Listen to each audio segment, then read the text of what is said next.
Grand Admiral Zorax leaned forward, his four blue-tinged hands splayed across the holographic war map.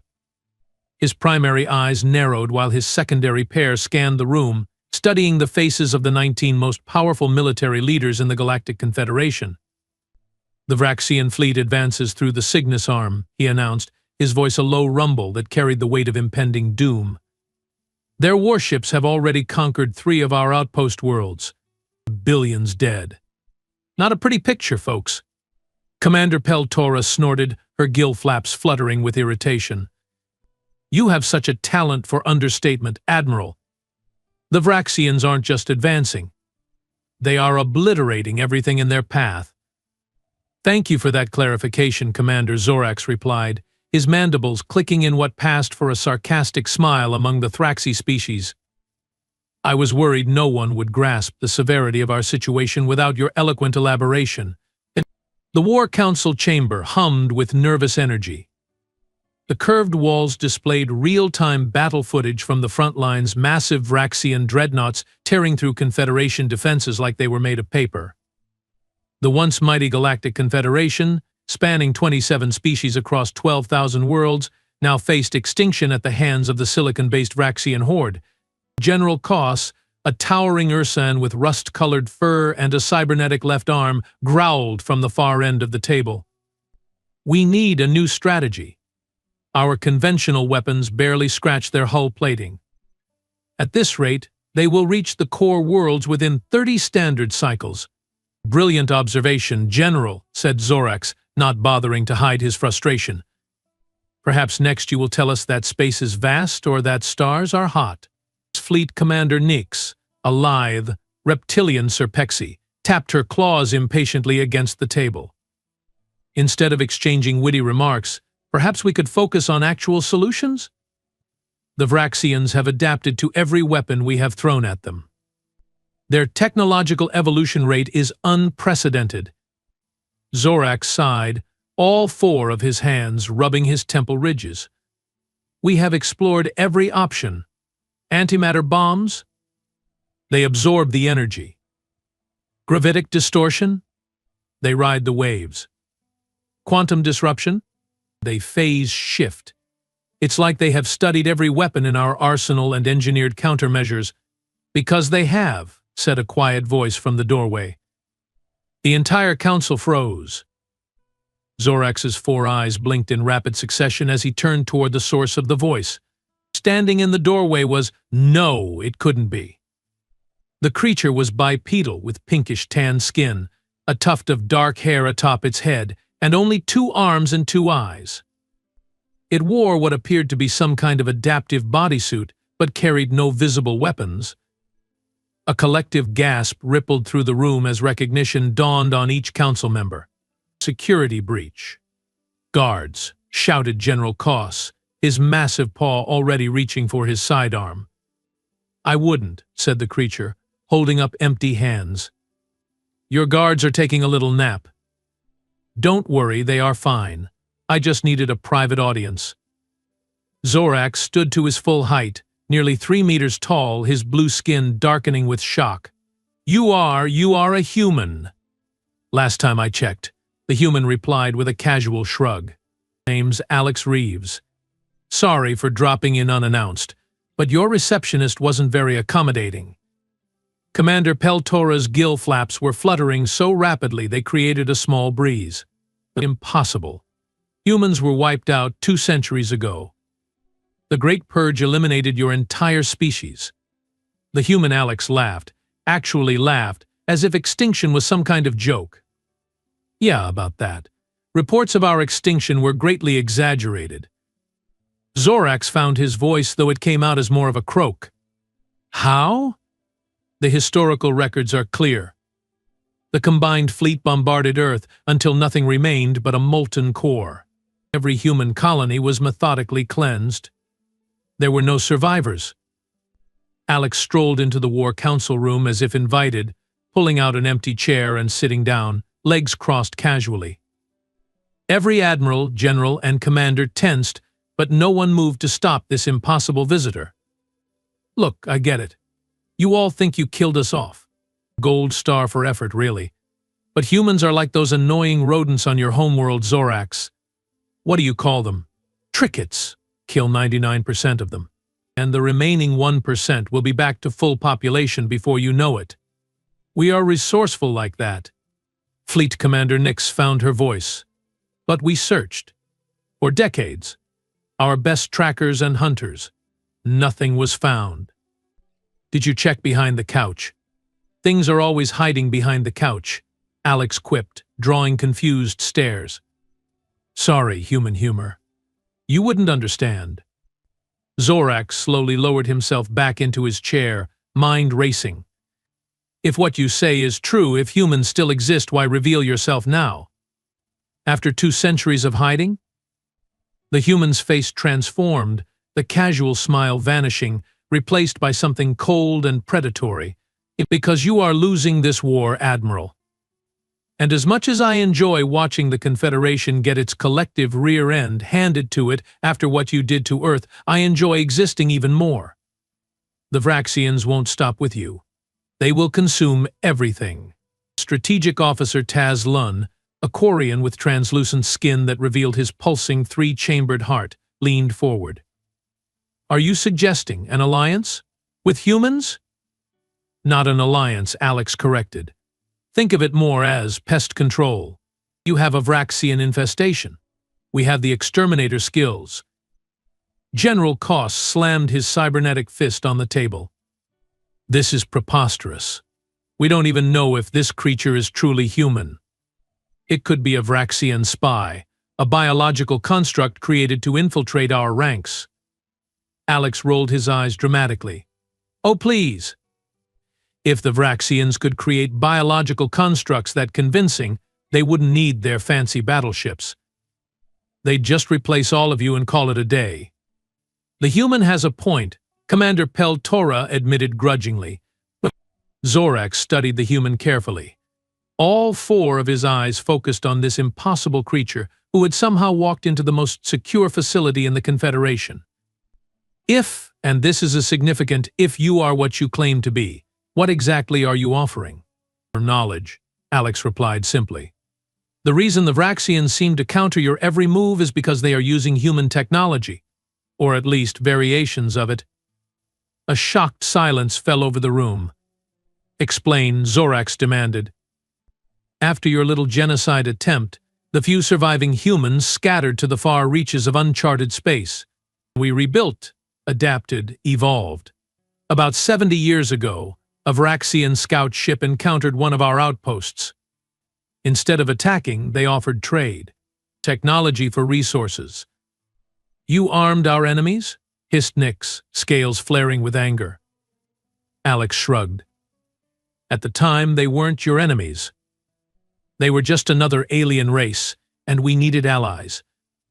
How were we supposed to know they'd turn around and use our tech to start gobbling up the galaxy?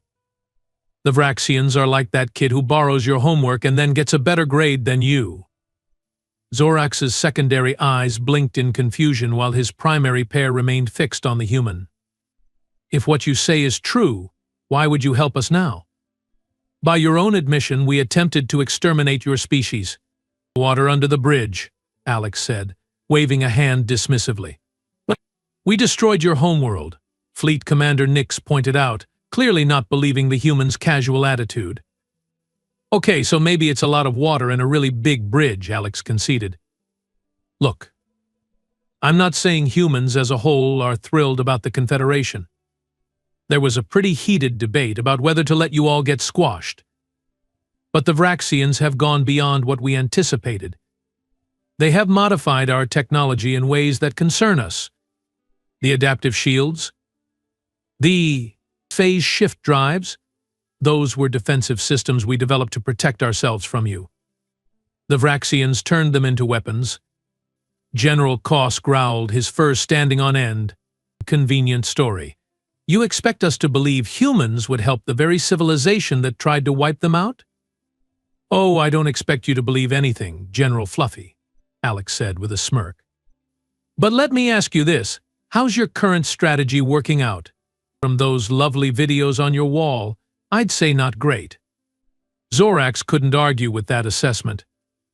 The Confederation was losing badly. Every engagement with the Vraxian fleet ended in devastating defeat, if the human was telling the truth. And the Vraxians were using modified human technology that would explain their seemingly uncanny ability to counter every Confederation tactic. "What exactly are you proposing?" Zorax asked, curiosity overriding his suspicion. "A human technical advisor. Me. I know how our tech works, which means I know its weaknesses. Every system has a flaw, Admiral, even the best ones." Strategic Officer Taz Lun's skin pulsed with rapid color changes, indicating intense thought. "If the Vraxians are using human technology, and you know its vulnerabilities, why haven't you exploited these weaknesses yourselves?" "We have been trying," Alex admitted. "But our fleet is limited. We don't have the numbers or resources for a full-scale war. You do. We provide the knowledge, you provide the ships and soldiers." The Commander Pel Tora's gill flaps fluttered skeptically. "And what do humans want in return? Revenge for the Great Purge?" Alex's expression darkened momentarily. "Don't tempt me, Commander. But no, what we want is recognition. Official acknowledgement that humans exist, that we are a sovereign species with rights to territory and representation in the galactic community." Out of the question, General Koss growled. "The political implications alone are less significant than total extinction," Zorax interrupted, surprising himself. He fixed all four eyes on the human. If what you say proves true, and your knowledge helps us defeat the Vraxians, the Confederation would be open to discussion regarding the status of humanity." Alex smiled, but there was something predatory in it. "I figured you'd see reason, Admiral. Self-preservation is a powerful motivator." "This is still highly irregular," Fleet Commander Nix objected. "We can't simply accept the word of a single individual claiming to represent a supposedly extinct species." "Fair point," Alex conceded. "But time isn't exactly on your side. While we debate, the Vraxians are glassing another one of your colonies. So how about a demonstration? A small-scale operation to prove I'm not just spinning tales?" Zorax considered this proposal. If the human was lying, they would lose nothing more than they already were. If telling the truth, it could change everything. "What did you have in mind?" Zorax asked. "The Vraxian advance fleet at Proxima Centauri. According to your battle displays, they are preparing to jump to the Arcturus system. Their flagship, the Dominion, coordinates all fleet movements. Take out that ship, and you will throw their entire advance into chaos." Strategic Officer Taz Lun's skin pulsed rapidly. "We have tried attacking the Dominion 3 times. Each attempt resulted in total loss of our forces. Because you were using conventional tactics against unconventional technology," Alex explained. "Their adaptive shields recalibrate to whatever energy signature you throw at them. But they have a refresh cycle, a microsecond delay between recalibrations. You hit them with two completely different weapon types, precisely timed, and you create a cascade failure." The council members exchanged glances. What the human described was tactically sound, if true. "I will authorize a strike force," Zorax decided. "A small one. If your strategy works, we can discuss further cooperation. And if it doesn't?" asked Commander Pel Tora. "Then we are no worse off than we already are," Zorax replied grimly. Alex stood, clapping his hands together once. "Excellent. One Vraxian flagship, coming right up, or rather going right down. I will need access to your weapons systems to make some adjustments." General Koss growled again. "You expect us to give a human access to Confederation military technology?" "No, General," Alex replied with exaggerated patience. "I expect you to give a human access to Confederation military technology so I can show you how to blow up the bad guys who are currently kicking your tails across the galaxy. Unless you'd prefer to continue with your current approach of getting spectacularly defeated." Zorax raised a hand, silencing General Koss's retort. "The human will be granted limited access, under strict supervision. We depart for the Proxima Centauri system in 2 hours." As the council members filed out to prepare for the mission, Zorax held back, studying the human who stood examining the battle displays with apparent casual interest. "One question," Zorax said when they were alone. "If humans have been in hiding all this time, rebuilding and evolving as you claim, why haven't you taken revenge? The Confederation was vulnerable many times over the past 2 centuries. Alex turned, and for a brief moment, Zorax glimpsed something ancient and cold in those alien eyes. "Who says we haven't been?" the human replied softly. "The Threlgarians' mysterious plague 50 years ago? The Quarians' civil war? The collapse of the Ursan financial system? Humans may not have fancy battleships anymore, Admiral, but we have learned subtler ways to fight." A chill ran down Zorax's spine. Before he could respond, Alex's expression shifted back to casual friendliness. But that's ancient history now. We have bigger problems. Shall we go kill some Vraxians?" As Zorax followed the human out of the War Council chamber, he couldn't shake the disturbing thought that in their attempt to exterminate a perceived threat 2 centuries ago, the Confederation might have created something far more dangerous instead. And now, that creation held the key to their survival. The strike vessel Indomitable sliced through hyperspace, its quantum engines purring with newly adjusted frequencies. Grand Admiral Zorax stood on the bridge, watching as the human, Alex, moved between control stations with surprising familiarity, directing modifications to weapons systems that had the ship's engineers alternating between fascination and horror. "You can't bypass the safety protocols on a quantum torpedo," exclaimed Chief Engineer Vex, her luminescent tentacles writhing in agitation. "The feedback loop alone would create exactly the energy signature variance we need," Alex interrupted, not bothering to look up from the console. "Trust me, I have blown up more things than you have had hot meals." "That is not reassuring," Vex muttered. Commander Peltora, who had insisted on joining the mission despite Zorax's objections, watched the human with undisguised suspicion. "How do we know these modifications won't simply disable our own defenses? This could be an elaborate trap." Alex sighed dramatically. "Yes, Commander Gillface, I have orchestrated this entire scenario just to sabotage one medium-class cruiser. My centuries-long plan for revenge involves minor mechanical adjustments to a ship that's already outgunned 10-1 by the enemy. You caught me." Zorax suppressed what might have been a chuckle. Despite everything, he found the human's irreverence oddly refreshing after centuries of rigid military protocol. "Status report," he demanded, redirecting the conversation. "Weapon modifications at 93% completion," reported Tactical Officer Jane, a Solaree whose crystalline exoskeleton glittered under the bridge lights. "Shields reconfigured as per the advisor's specifications." "The advisor has a name," Alex said cheerfully. "Though I suppose the human works too. Better than what your ancestors called us during the Purge." "What was it again? Haverman? Plague?" So many unflattering options to choose from. An uncomfortable silence fell over the bridge.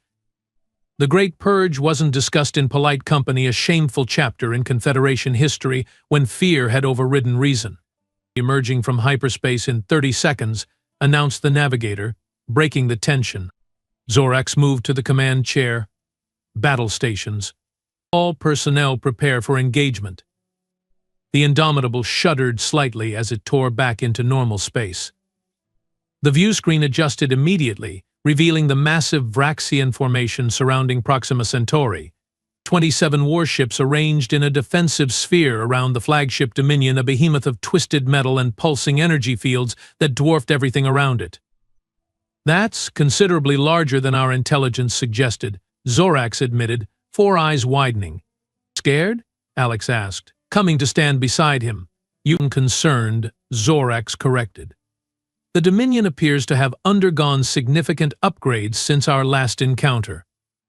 Alex studied the view screen, eyes narrowing. "They have incorporated more human tech. See those nodules along the hull? Quantum field generators. And those spiral structures? Phase shift amplifiers. Can your strategy still work?" Commander Peltora demanded. Yes, but with a modification, Alex replied, suddenly serious. The original plan called for a synchronized two-pronged attack. With those amplifiers, we will need 3 precisely timed strikes. Sequence them wrong, and boom, we are atomic confetti. 3 strikes? Tactical Officer Jane said, crystal exoskeleton clicking nervously. With 1 ship? 1 ship, 3 different weapon configurations, Alex explained. We will need to recalibrate between each volley faster than their systems can adapt. Zorax frowned. That's not possible. The recalibration process takes at least 7 seconds. The Vraxians would destroy us before the second volley. For your engineers, maybe, Alex replied with a grin. But you have got a human on board now. We specialize in doing impossible things on impossible timelines while making sarcastic comments. Before Zorax could respond, the bridge communications officer shouted, incoming transmission from the Vraxian flagship. On screen, Zorax ordered. The view screen shifted to display a Vraxian commander, a writhing mass of silicon-based tendrils surrounding a central crystalline core that pulsed with internal light. Confederation vessel, the Vraxian's artificial voice translator boomed. Your presence is futile. Surrender now and your deaths will be efficient. Such generous terms, Zorax replied dryly. But I think we will decline. The Vraxian commander's tendrils undulated in what might have been amusement. Your species persist in illogical behavior, despite inevitable outcomes. This is why organic life will always fail against superior. The commander stopped mid-sentence, its crystalline core pulsing rapidly as it focused on something behind Zorax. Is that a human? The Vraxian asked, synthetic voice modulation unable to hide its shock. Alex stepped forward with a casual wave. Hey there, Rocky. Long time no see. The Vraxian's tendrils whipped into a frenzy. Impossible. The human species was eradicated. Yeah, we get that a lot, Alex replied. Listen, I wanted to talk to you about all that technology we shared. There seems to have been a misunderstanding about the end-user license agreement. The Vraxian commander's core flashed brightly. End transmission. All vessels target the Confederation ship. Priority override capture the human specimen. The screen went dark. Well, that got their attention, Alex remarked. They seem quite interested in you specifically, Zorax observed, giving the human a suspicious look. Alex shrugged. What can I say? I'm popular at parties. Multiple vessels breaking formation, pronounced Tactical Officer Jane. Incoming weapons lock from 17 ships. Evasive maneuvers, Zorax commanded, to begin the attack sequence. The Indomitable lurched as its engines fired at full capacity, corkscrewing through space as energy beams and plasma torpedoes tracked its path. Alex rushed to the weapons console, pushing aside the startled weapons officer. Hey, this is a secured station, the officer protested. And I'm about to secure your continued existence, Alex retorted, fingers flying across the controls. First volley ready, target the flagship's port stabilizers, fire. A barrage of modified quantum torpedoes streaked from the Indomitable, their energy signatures fluctuating in patterns that made no sense to Zorax's trained eye. The Vraxian defensive screens adjusted immediately, the familiar glow of their adaptive shields brightening to intercept the attack. The torpedoes detonated against the shields harmlessly, it seemed. That did nothing. Commander Peltora exclaimed. Wrong? Alex replied, already reconfiguring the weapons systems with blinding speed. That did exactly what it was supposed to do. Their shields are now calibrated against quantum phase weaponry, which means they are vulnerable to second volley ready. Fire. This time, the Indomitable launched what appeared to be standard plasma cannons, ancient technology that hadn't been effective against Vraxian shields in decades. Yet somehow the blasts penetrated the defensive screen, striking the flagship's hull directly. Direct hit, cheered Tactical Officer Jane. Don't celebrate yet, Alex warned, hands still dancing across the console. Third volley is the key. Their system will try to adapt to both previous attack forms simultaneously, creating a microscopic vulnerability window, recalibrating almost there. The ship rocked violently as Vraxian return fire found its mark. Warning alarms blared across the bridge. "Shields at 26%, shouted the defensive systems officer. "One more direct hit, and we are finished." "Then let's make sure they don't get another shot," Alex muttered, finalizing the weapon's configuration. Third volley ready, targeting their primary core, firing now. The Indomitable's weapons ports glowed with an eerie blue light as they discharged a beam that seemed to bend and twist through space, somehow striking the Vraxian flagship from multiple angles simultaneously. For a moment, nothing happened. The Dominion continued to advance, its weapons charging for what would surely be a killing blow against the Confederation vessel. Then, a small flicker of light appeared at the flagship's center, pulsing outward in concentric rings. "What's happening?" Zorax demanded. "Physics," Alex replied with a satisfied smile. "Specifically, a cascading quantum field collapse.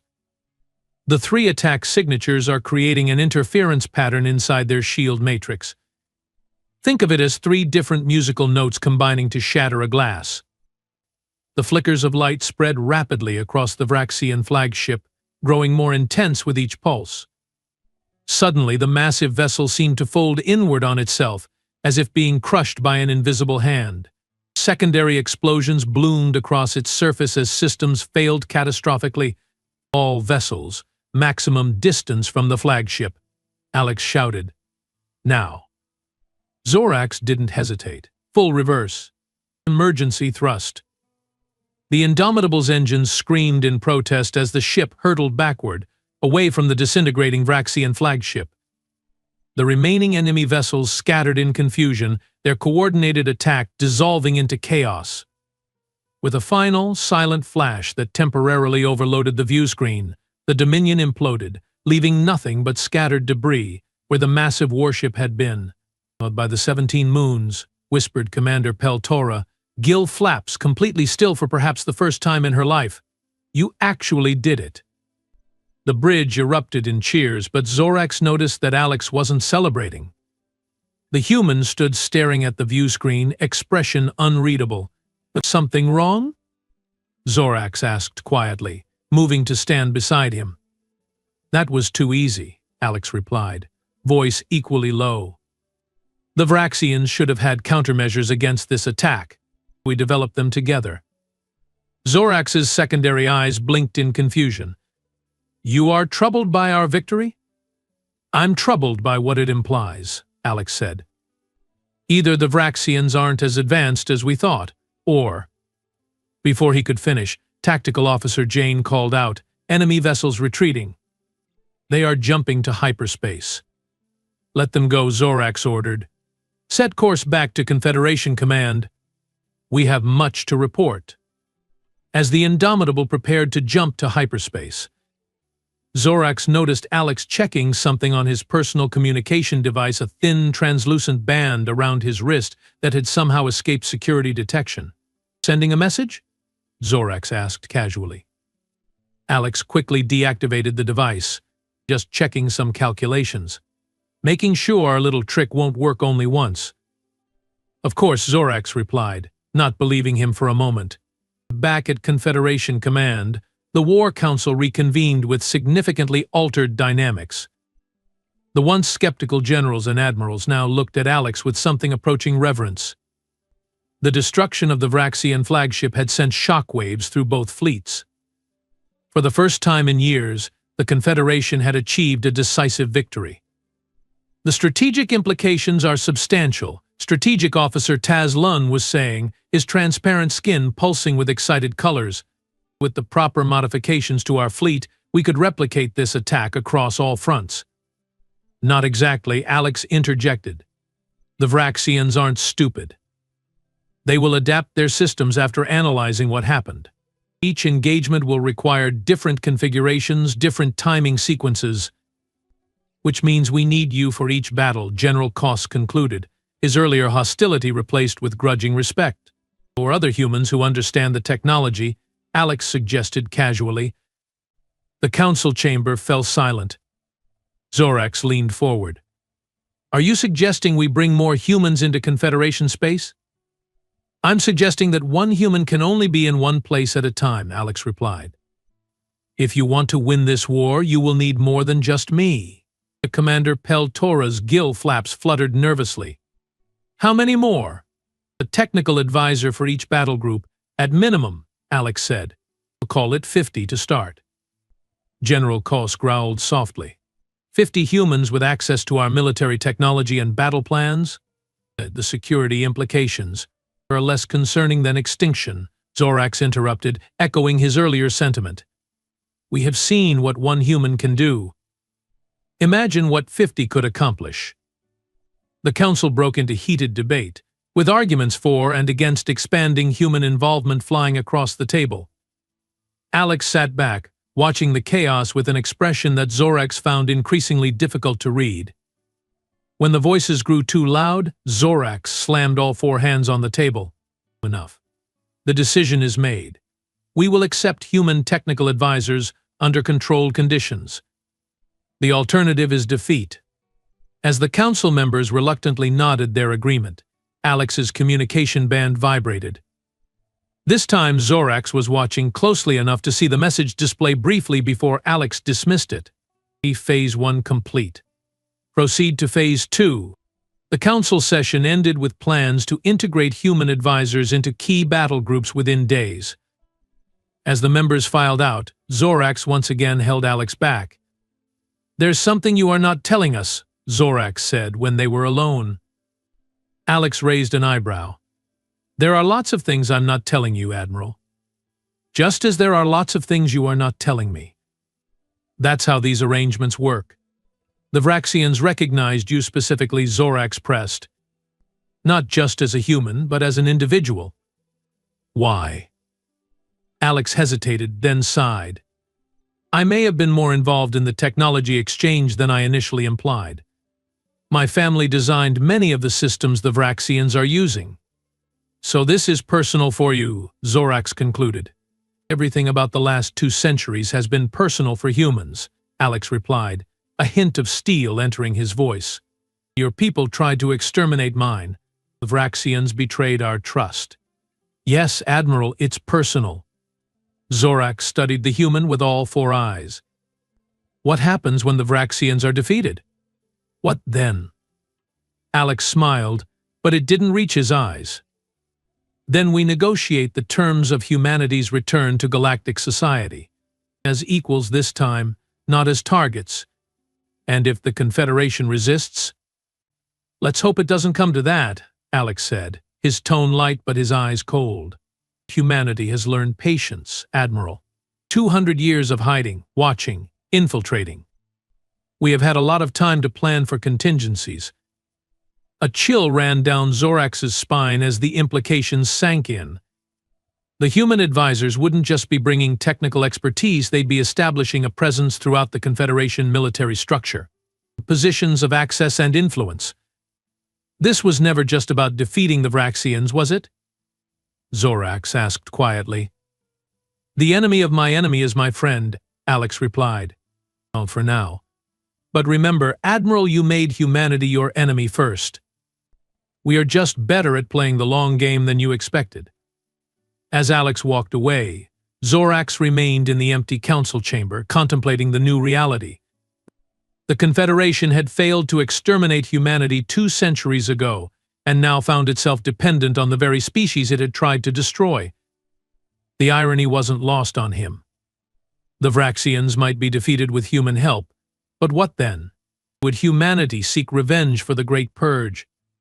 Or had 2 centuries of survival against impossible odds taught them something the Confederation had never learned, that cooperation held more power than conquest?